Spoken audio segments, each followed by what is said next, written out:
আলহামদুলিল্লাহ আলহামদুলিল্লাহ। মহান রব্বুল আলামিন এই পৃথিবীটাকে যখন সৃষ্টি করেছেন, এই পৃথিবী সৃষ্টি করার মাধ্যমে এত সহজেই সৃষ্টি হয়ে যায় না, আর একদিন দুই দিন সৃষ্টি হয়ে যায়।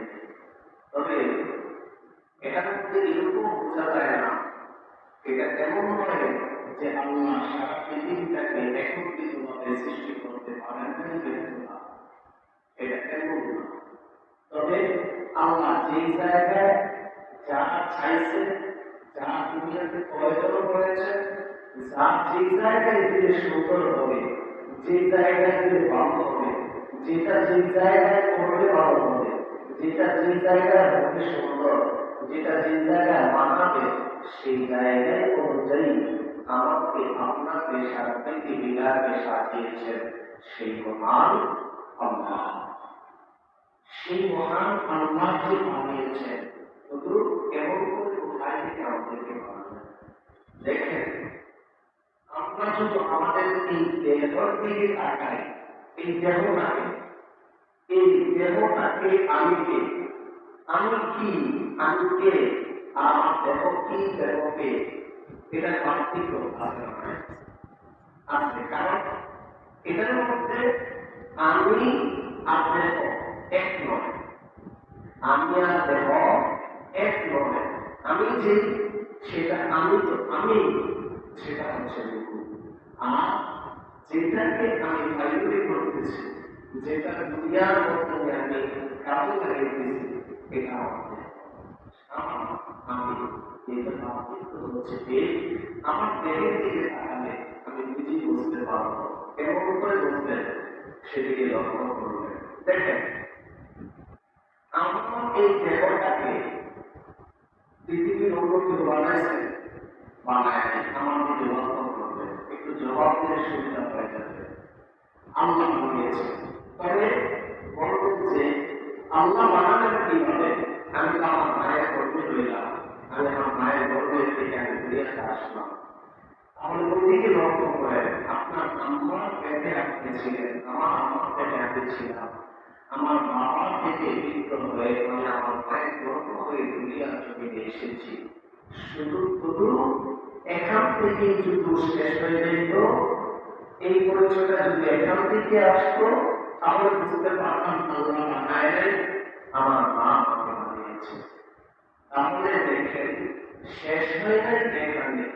একটা মা গর্ভ ধারণ করে পৃথিবীর কোন পুরুষ ছাড়া কোন নারী গর্ভে ধারণ করতে পারে না। তখন এরই মধ্যে আবার দেখেন, পৃথিবীর কোন নারী কোন একটা না দুইটা না, আল্লাহর লোক থাকলে 100 পুরুষ দিয়েও কখনো সন্তানের নাম হতে পারে না। তাহলে এখান থেকেই বোঝা যাবে যে সন্তান দেওয়ার মালিককে, সন্তান বানানোর মালিককে মা। বাবা মাত্র শুধু একমাত্র উসিলা, বাবা মা একমাত্র উসিলা, আপনাকে ধারণ করবে, লালন করবে, দুনিয়াতে আনবে, একমাত্র উসিলা। কিন্তু সৃষ্টির স্রষ্টাকে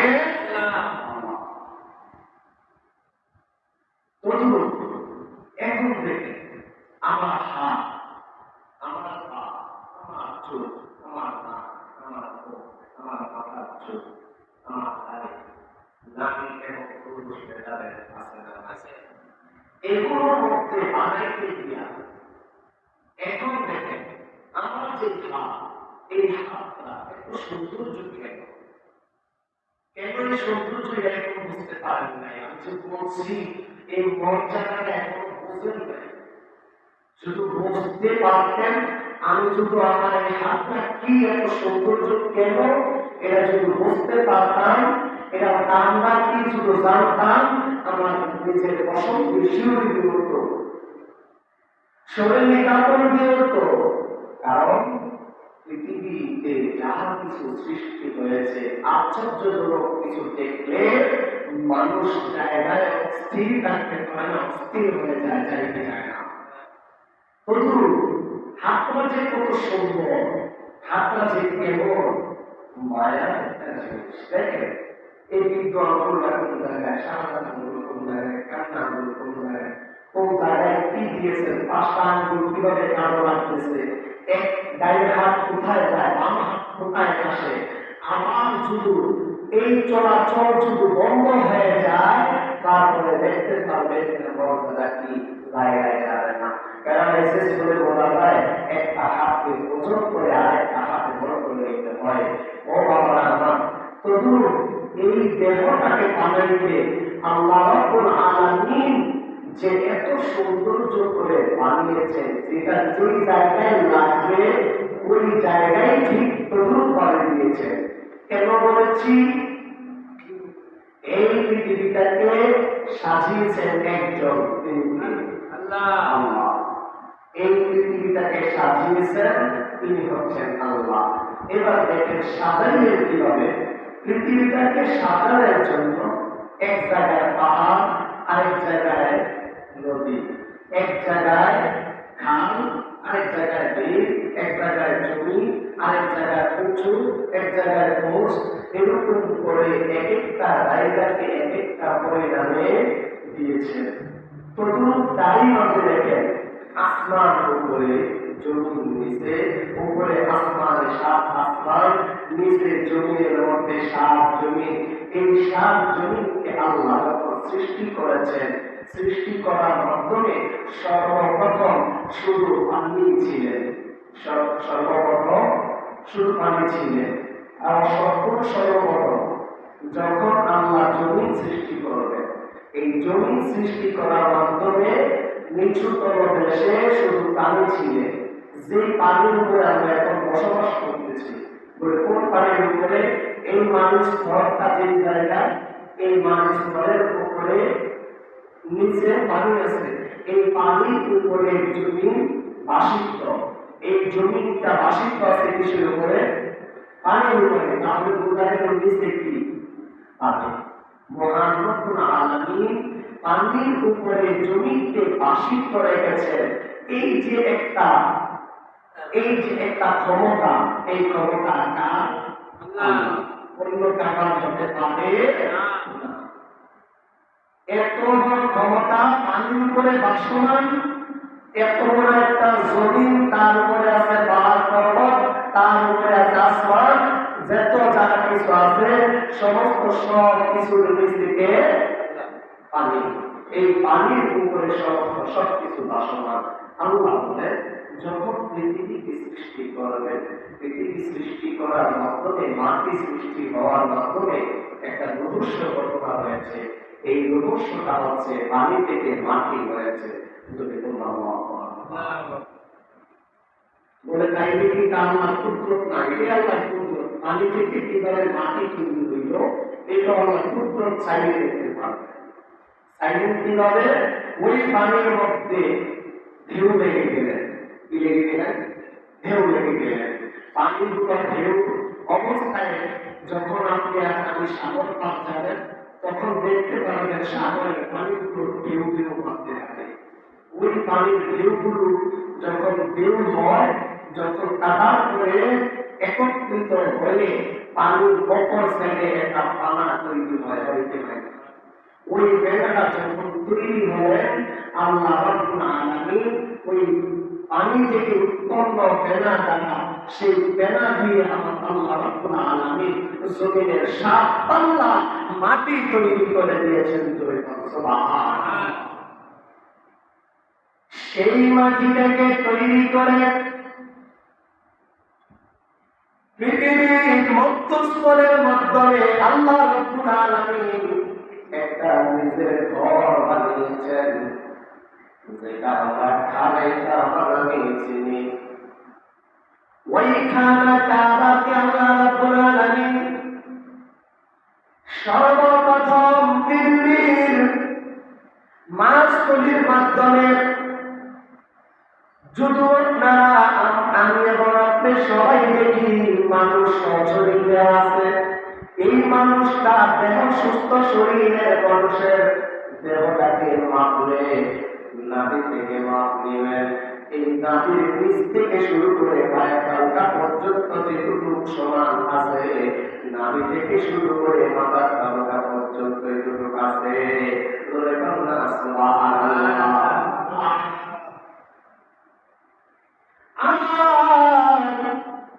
এখানে শেষ নয়, নিচ থেকে আপনি মাথা পর্যন্ত মাপ নিলেন, সমান পাইলেন। মনে হয় এদিকে সমান, মনে হয় অন্যদিকে আর সমান না। না না না, একটা সুস্থ শরীরের মানুষের মানবীয় শরীরে একটা হাতের, এই ডান হাতের আঙ্গুল থেকে শুরু করে বাম হাতের এই আঙ্গুল পর্যন্ত উভয় চতুর্দিক সমান বল করে আছে। জোরে কন্যা সুবহানাল্লাহ। এই যে দেহরা চতুর্দিকের মাপ কোথায় থেকে? নাভি থেকে। পৃথিবীর কোন মিস্ত্রি, কোন ইঞ্জিনিয়ার যদি কোন কিছু সম ধরে, কোন পাল্লা ধরে, পাল্লা ধরে না, ওজন মাপে না, ওই ওজন মাপার পাল্লা ধরা মাছ বরাবর যদি না হয়, ওই পাল্লা কখনো কারিগর ঠিক থাকে থাকে ঠিক থাকে না। আর আল্লাহ কই, ও দুনিয়ার মানুষ দেখো, তোমার দেহের দিকে তাকাইয়া মাপ বন্টন করার জন্য আমি আল্লাহ তোমার দেহকে সমানভাবে বন্টন করেছি। নিচে যতটুকু, উপরে ততটুকু, ডানে যতটুকু, বামে ততটুকু, সব দিকে মাপলে ইঞ্চি পরিমাণে সমান, ইঞ্চি পরিমাণে সমান পাইবে। তার চাইতে কিন্তু পরিমাণ এদিক সেদিক পাবে না। আর যার শরীরের মধ্যে এদিক সেদিক পাওয়া যায়, ওইটাকে ক্ষুদ্রতম অবস্থায় আমরা দেখি, তাদেরকে আমরা আতুর কিংবা লোলা বলি, কিংবা তাদেরকে প্রতিবন্ধী বলি। ও আমার ভাইয়েরা, এই জন্য মহান আল্লাহ রব্বুল আলামিন ইনসাফ দেখাইতে গিয়া মানবকে দেখেন, ও মানব দেখো, নারী পুরুষ যাহা আছে চতুর্দিকে মাপ নিলে নারী থেকে, এই নারী থেকে শুরু করে সামনে, ডাইনে, বামে, পিছনে, উপরে, নিচে চতুর্দিকে মাপ নিলে নারী থেকে বরাবর সমান অধিকার, সমান পাবে। ও দুনিয়ার ভাই বাবারা, আমার আল্লাহ রব্বুল আলামিন যখন পৃথিবীর জমিন সৃষ্টি হয়, ওই পৃথিবীর জমিনটাকে আমার আল্লাহ সৃষ্টি করিয়া নিজের কুদরতি হাত দ্বারা এই জমিনের একটা খানে কাবা তৈরি করেছে। ওই খানে কাবা যখন তৈরি করে, সেই দিন থেকে মধ্যস্থল হয়ে গেল নারীর জায়গায়। যেমন মধ্যস্থল, পৃথিবীর মধ্যস্থল মক্কাতুল মুকাররমা, সেই কাবাতুল মুকাররমাকে আল্লাহ রাব্বুল আলামিন বলেন খানায়ে কাবা।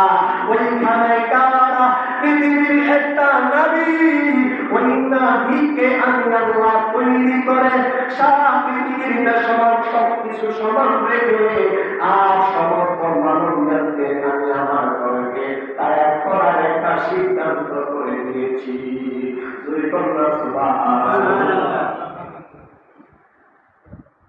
ওই ঘটনাকে আল্লাহ রাব্বুল আলামিন সৃষ্টি করেছেন কোন সময়? জমিন সৃষ্টির প্রথম কালে।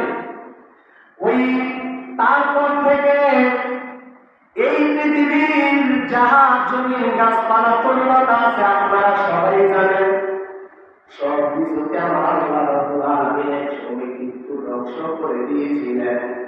কি ধ্বংস করেছেন?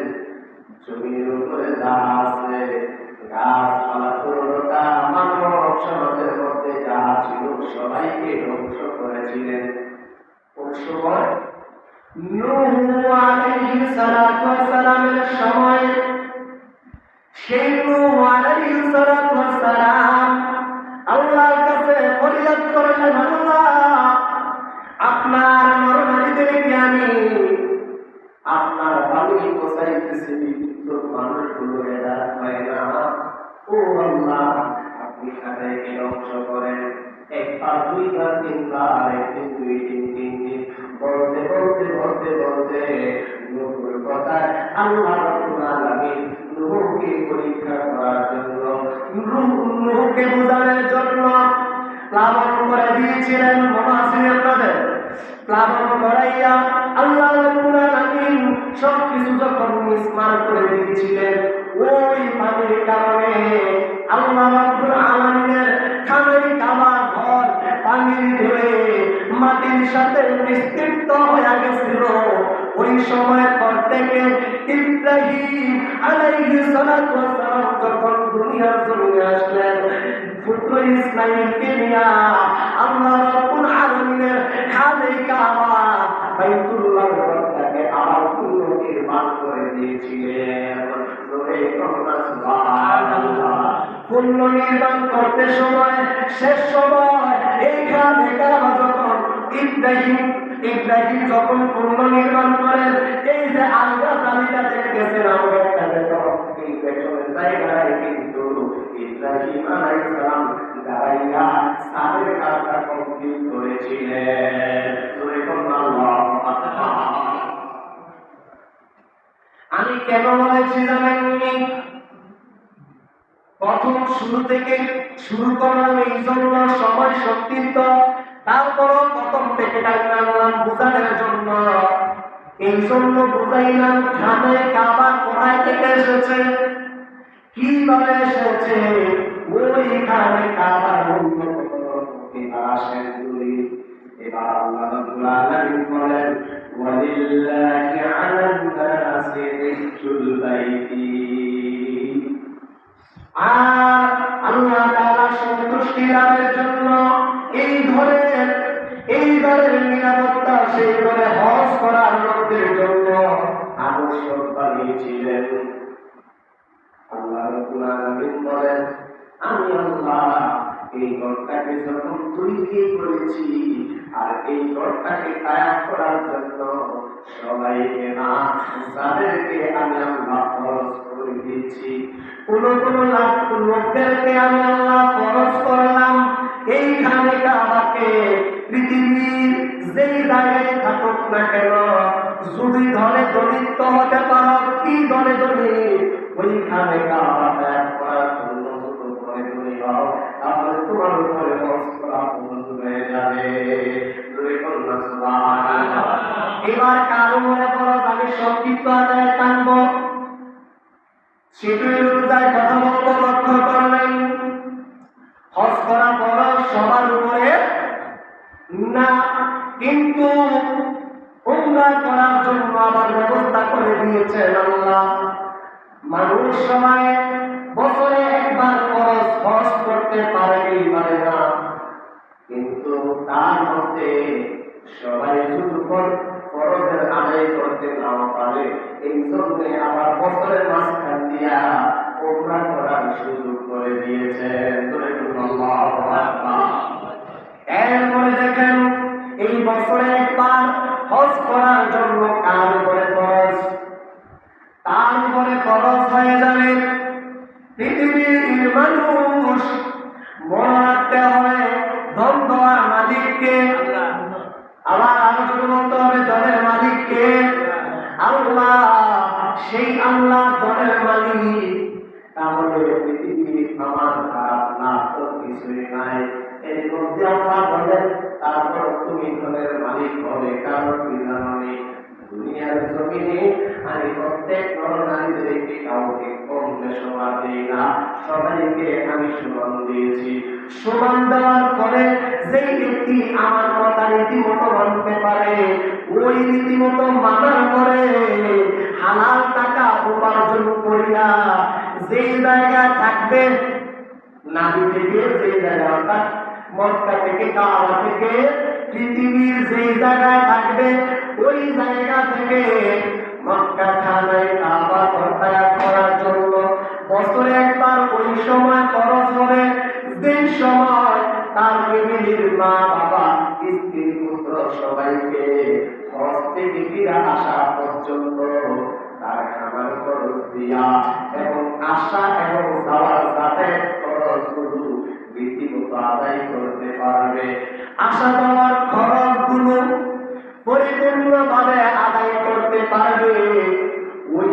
পৃথিবীর উপরে আমি আল্লাহ খরচ করে দিয়েছি।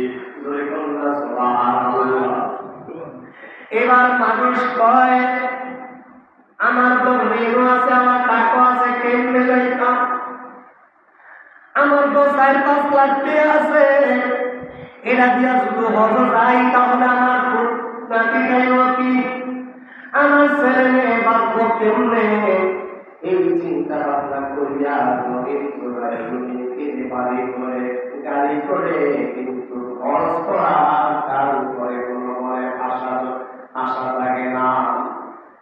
আমার আল্লাহ বললেন না আমার ও বান্দা, তুমি ইচ্ছা ছাড়িও না, আশা ছাড়িও না, তোমার মনের আশা তুমি ছাড়িও না। শুধু মনের আশা না ছাড়ো তাহলে কি হবে জানোনি? অর্থোপেডিক কিভাবে বস তোমার জন্য করা সহজ হয়ে যাবে। জরুরি করলা সুবহানাল্লাহ। কিভাবে হজটা খরচ হবে আর কিভাবে তুমি করতে পারবা তা দেখো। পৃথিবীর শেষ অঞ্চলের একটা পিপিলিকা আল্লাহর কাছে দরখাস্ত করে, আল্লাহ আমিও তো তোমার একটা সৃষ্টি, কিন্তু আমি শুনেছি তোমার খানায় খাওয়া আছে। আচ্ছা আপনারাই বলেন পিপিলিকা আল্লাহর কাছে দরখাস্ত করতে পারে কি পারে না? এই কথা শুনে অনেকে কোনো হুজুরে কি জানি মিথ্যা শুরু করছে, বানোয়াট ওয়াজ শুরু করছে। এই কথার দিকে আল্লাহর বিশ্বাস থাকতে হবে।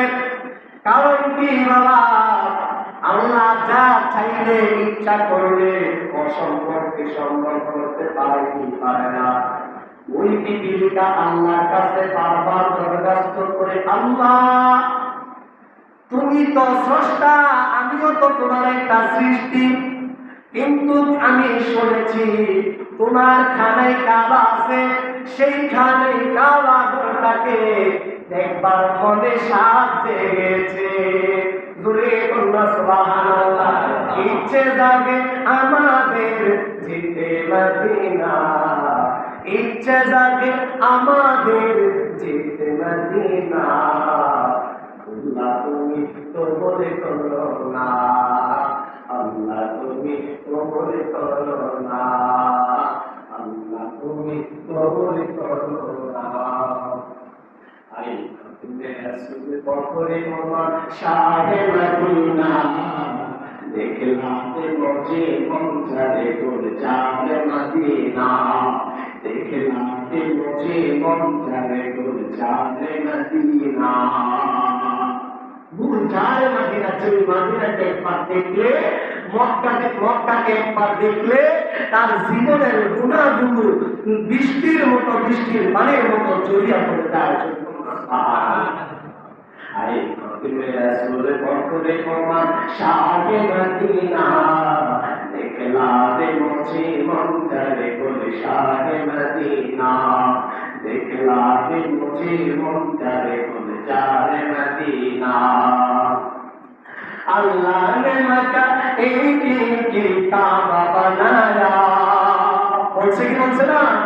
अल्लाह ने की काबा के काबा बनाया, उस काबा का बादल उसको दिखाया, हर साल हाजिर चले जाए शाहे मदीना, देखला दे मुझे मंजरे जारे मदीना, देखला दे मुझे मंजरे जारे मदीना। अल्लाह तुमको अपना के महबूब बनाया, मेरा जिक्र सब सरे खुदा की दिखाया। अल्लाह हाबिब का अल्लाह मेरा जिक्र अल्लाह, अल्लाह आवाज देखे कि देखाय নাই, ওই আওয়াজকে দেখার পূর্ণ নাম আল্লাহর খানে কাবাকে দেখার সাথ হাজিরা যাইয়া সেই খানে কাবা তায়াব করে আর বলে লব্বাইক লব্বাইক লা শারীকা লাক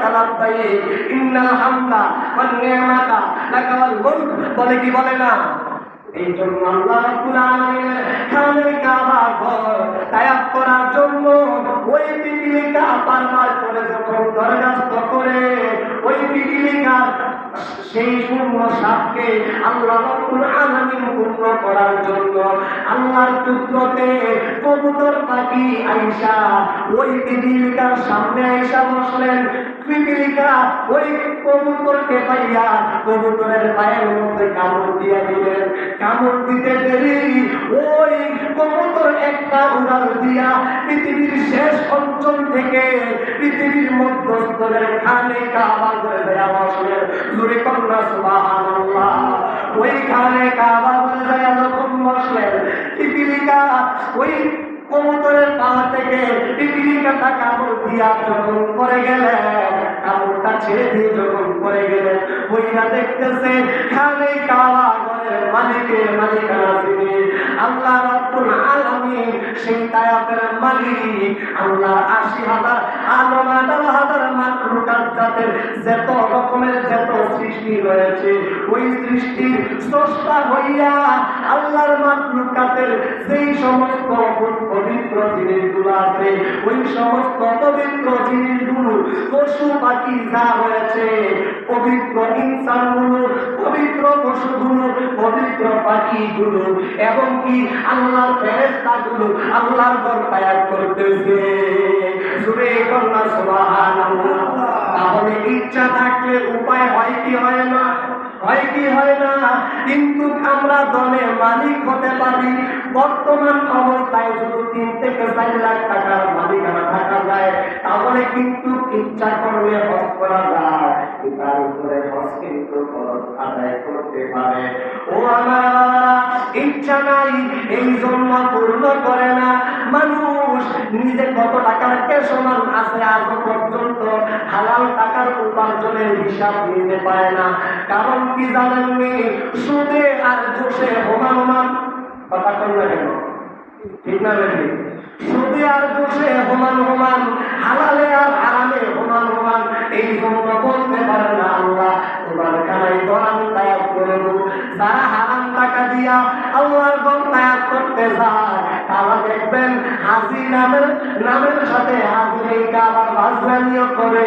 তারা দেখবেন হজ করছে ঠিক আবার কিন্তু সুদ খায় ঠিক, হজ করছে ঠিক আবার দেখবেন জিনায় রক্ত ঠিক, হজ করছে ঠিক আবার কিন্তু পরের হক নষ্ট করে ঠিক, হজ করছে ঠিক আবার কিন্তু মানুষের সাথে সমালোচনা করতে জীবন গাইতে দেরি করে না।